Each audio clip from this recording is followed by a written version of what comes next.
নমস্কার, আমি পৌলমী চক্রবর্তী। আজকে দেখে নেব যে current feelings of your person. আপনি যার কথা ভাবছেন বা যে মানুষটির কথা ভাবছেন সেই মানুষটির কারেন্ট ফিলিংস কি আপনার জন্য দেখে নেব।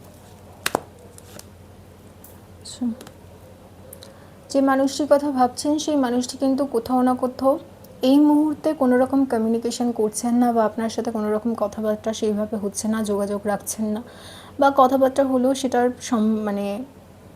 সম্ভাবনা যেটা কথাবার্তা হওয়ার সেটার পরিমাণ কম আমি দেখছি।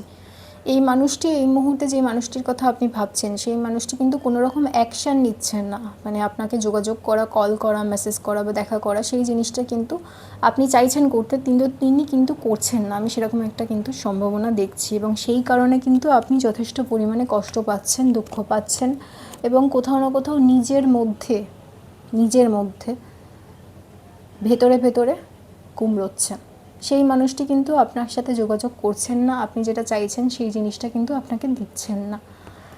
আপনাকে শক্ত থাকতে হবে, আমি যেটা দেখছি। এই মানুষটাকে যদি আপনি ডিল করতে চান, এই মানুষটাকে যদি নিজের কাছে ফিরিয়ে আনতে চান এবং সম্পর্কটা আগের মতো করতে চান, আপনাকে শক্ত থাকতে হবে এবং মানুষটার সঙ্গে ভালোভাবে যত্ন করে কথাবার্তা এগোতে হবে। কারণ আপনিও যদি রাগ করেন এবং এই মানুষটা যেরকম ব্যবহার করছেন সেই রকম ব্যবহার করেন, তাহলে আপনি অন্য কাউকে, থার্ড কোনো পার্সনকে কিন্তু সুযোগ করে দেবেন সেই সম্পর্কটা খারাপ করার, আপনাদের মধ্যে যে ফাটলটা তৈরি হচ্ছে সেটা আরও বাড়িয়ে দেওয়ার সেই সুযোগটা কিন্তু আপনি করে দেবেন।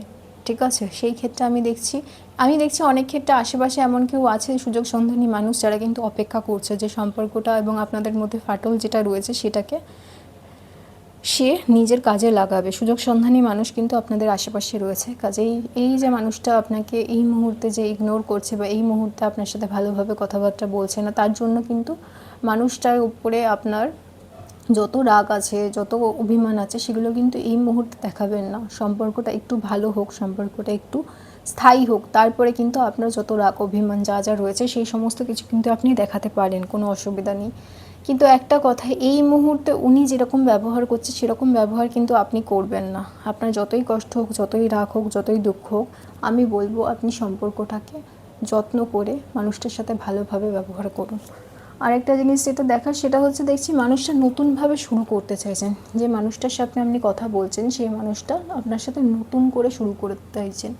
ইমোশনালি আমি দেখছি দুজনের মধ্যে অনেক প্রবলেম হয়েছে, কিন্তু মানুষটা তাও নতুন করে শুরু করতে চান। সেটা আপনাকে উনি এই মুহূর্তে হয়তো বলবেন না, কিন্তু ভবিষ্যতে ওনার কিন্তু চিন্তাভাবনা রয়েছেন যা সমস্যা হয়েছে সেটাকে পিছনে রেখে বা পিছনে ফেলে রেখে নতুনভাবে শুরু করা, এবং সম্পর্কটা একটা যাতে স্থায়ী জায়গায় হয়, লং টার্ম হয়, সেই ধরনের কিন্তু চেষ্টা করার কিন্তু পসিবিলিটি রয়েছে।